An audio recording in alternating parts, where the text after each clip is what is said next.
The new 2022 F1 technical regulations have spawned some excitement around how the new rules may shift the balance of power on the grid. With Mercedes winning the last 8 consecutive Constructors' Championships, many are looking forward to renewed competition. But how much will the grid order change? With some describing the 2022 rule changes as the biggest ever in Formula 1 history, I thought it would be a good idea to go back to the last major technical regulation change in 2014 and see the impact that had on the pecking order. 2014 and 2022 have a few similarities which help with the comparison. Both years had an era-dominating F1 team, winning numerous back-to-back Constructors and Drivers' World Championships. Both were hailed as the biggest technical regulation changes in F1 history, and both years changed the appearance of F1 drastically.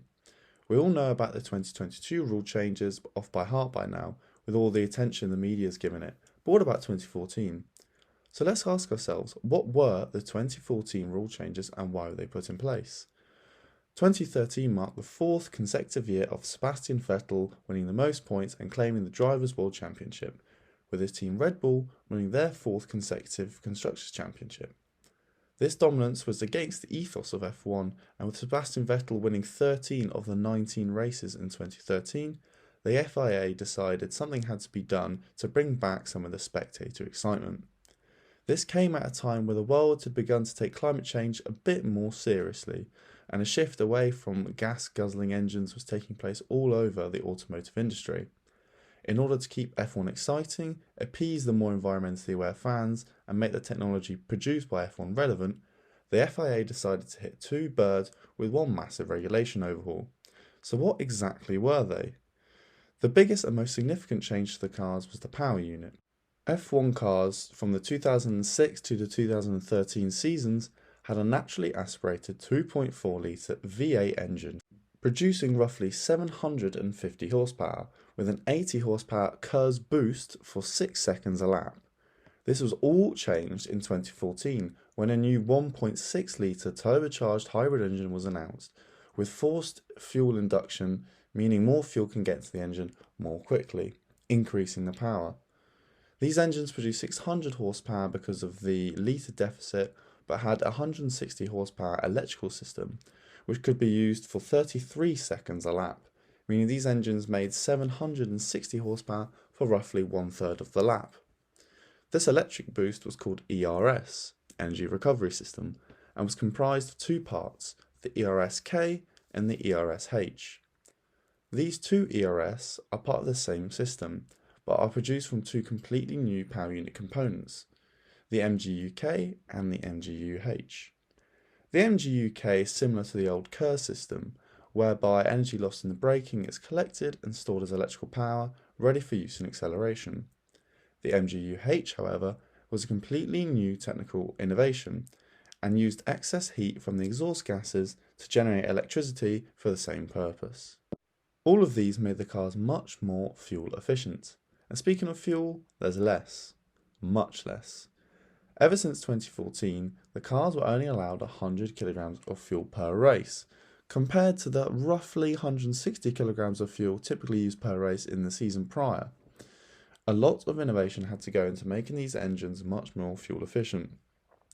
The reliability had to be increased too, with 8 engine changes in 2013 being reduced to just 5. Pushing teams to yet again innovate in such a way as to benefit production cars. Right, that's the engine done, but that's not all that's changing. The aerodynamics were changed dramatically too, albeit to a lesser extent than the complete engine redesign. The front wings were made narrower, being taken down from 1,800mm wide to 1,650mm in a bid to increase safety by stopping punctures. The rear wing was tampered with too, being made shallower and the beam wing becoming illegal, resulting in much less downforce. Teams of course tried to claw back as much rear downforce as possible, and one way teams did this was to use more aerodynamically profiled rear suspension parks. We'll come back to which team did this best a bit later. Due to the shallower rear wing, DRS attacks were more prominent, and any team that could maximise their speed on the straights where DRS is allowed could see plenty of easy overtaking opportunities. The front wings weren't the only rules introduced with safety in mind. The chassis and nose were moved down from 625mm to 525mm, and from 550mm to 185mm respectively. The major aim of these changes was to prevent cars launching upwards in the event of a nose-to-rear tyre collision. Of course, the changes had other implications, chiefly for the aerodynamicists, who had gradually raised the nose and chassis height over the years in order to maximise airflow under the car in order to increase downforce. Now that the FIA had tackled global warming and safety, there was just one thing left to do: topple Red Bull. Red Bull had made dominant car after dominant car, and a part of their secret was using an innovation called the blown diffuser, whereby the exhaust gases were ejected out of the bodywork into the diffuser to increase the downforce created. Other teams of course copied the idea with varying degrees of success. In 2014, however, this would not be possible as the exhaust position was changed and the new regulations stipulated a single exhaust tailpipe that exits centrally behind the rear wheel centerline. Now the FIA could finish their work and wait to see how all these changes affected the racing. Unsurprisingly, due to fuel limitations and reduced downforce, the cars were expected to be, and were, roughly 2 to 5 seconds slower per lap. Another similarity to the 2022 rule changes, as they are expected to slow the cars down too. If we break down what the FIA did, we can clearly see evidence of design thinking. They have empathised with the spectators who want to see more competition, they clearly defined what they wanted to do, then they brainstormed and provided solutions to their problems, let the teams prototype, and used the 2014 season as a test for their vision. Now let's analyse the 2013 versus the 2014 season and see what we can learn and apply to 2022. As we can see, Mercedes clearly won the innovation race, and as intended, the Red Bull cars were finally toppled. So how were the work sometimes seconds faster per lap? It seems that Mercedes engineers at Brixworth and Brackley worked closely together to create a unique approach to the new engine formula. It seems that Mercedes engineers cleverly decided to split the new turbocharger component in half, so that the exhaust turbine at the rear of the engine is a long way from the intake turbine at the front of the engine. This helps reduce the temperature on the compressor and the intake side, meaning that there is less need for an intercooler, and so the unit can be smaller, and that in turn means the team was able to be more aggressive with its aerodynamic packaging, particularly at the rear. This meant that the removal of rear downforce affected the Mercedes team less than others. There is further additional advantage in the system in that moving the compressor to the front of the engine meant the transmission could be moved forward slightly, which means the car has a better centre of gravity and so will handle better.